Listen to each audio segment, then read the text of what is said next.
बहन के सपने को भाई ने किया पूरा। रविवार का दिन था। सुबह सुबह नैना अपने बिस्तर पर लेटी हुई थी। कल की बातों को सोचकर वह उसे फिर से ताज़ा कर रही थी। कैसे चारों ओर उसकी प्रशंसा हो रही थी। उसके कानों में अभी भी तालियों की गूंज सुनाई पड़ रही थी। एक सितार वादक की इससे बड़ी क्या चाह हो सकती है, वो भी जब आप अभी स्कूल में हो। तुम अभी भी बिस्तर पर क्यों लेटी हो? क्या तुमने अपना होमवर्क पूरा कर लिया? नैना की माँ ने कहा। ऐसा लगा जैसे उसकी मीठी यादों में किसी ने खलल डाल दी हो। हाँ माँ, मैंने कंसर्ट से पहले ही खत्म कर लिया था, नैना ने जवाब दिया। उसकी माँ ने थोड़ी राहत की सांस ली और अपने काम में लग गई। इसी बीच नैना का बड़ा भाई रवि उसके कमरे में आ गया। तुमने तो कल कमाल ही कर दिया। मुझे पूरा यकीन है कि एक ना एक दिन तुम बहुत बड़ी सितार वादक बनोगी और पूरी दुनिया तुम्हारा नाम जानेगी। यह कहते कहते रवि का सीना गर्व से चौड़ा हो गया।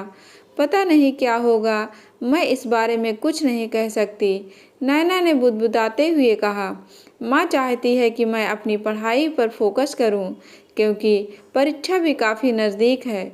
मुझे मुश्किल से प्रैक्टिस के लिए समय मिल पाता है। तुम जो कह रहे हो उसके लिए काफ़ी प्रैक्टिस की ज़रूरत पड़ती है। तुम दोनों के लिए समय निकाल सकती हूँ, चिंता ना करो, एक न एक दिन ऐसा ही होगा। यह कहते हुए रवि की आंखों में विश्वास और प्यार स्पष्ट रूप से झलक रहा था। वह अपने उन दिनों को याद करने लगा जब उसके पिता की अचानक मृत्यु हो गई थी। उसके बाद उसे डांसर बनने का सपना छोड़ना पड़ा। हालांकि उसने एक बीपीओ में काम करना शुरू कर दिया था, फिर भी वह उन दिनों को कभी भूल नहीं सकता। कैसे स्कूल में होने वाली विभिन्न प्रतियोगिताओं में उसने जीत हासिल की थी।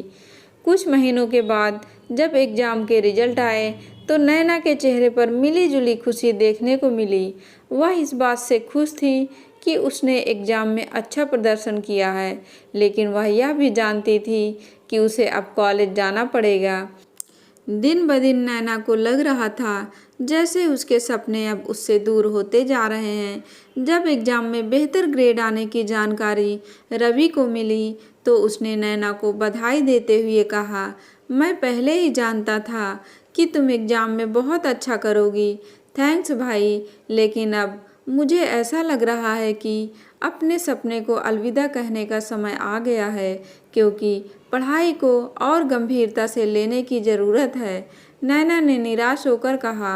हाँ तो ठीक है, तुम एक अच्छे कॉलेज में जाओ और खूब पढ़ाई करो, लेकिन सितार भी बजाओ, रवि ने कहा। आओ, मैं तुम्हें कुछ दिखाना चाहता हूँ। यह नैना को पकड़कर अपने कमरे में ले गया, जहाँ एक टेबल पर सितार पड़ा था। सितार के पास एक नोट भी पड़ा था जिसमें लिखा था, नेवर स्टॉप प्लेइंग।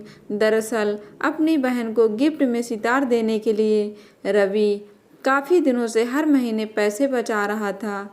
यह तुम्हारे लिए है। इस सप्ताह के बाद तुम्हारे लिए मैंने सितार सिखाने वालों को भी व्यवस्था कर दी है, रवि ने कहा। यह देखकर नैना को कुछ समझ नहीं आ रहा था कि वह क्या कहे, लेकिन उसके आंसुओं ने सब कुछ जाहिर कर दिया।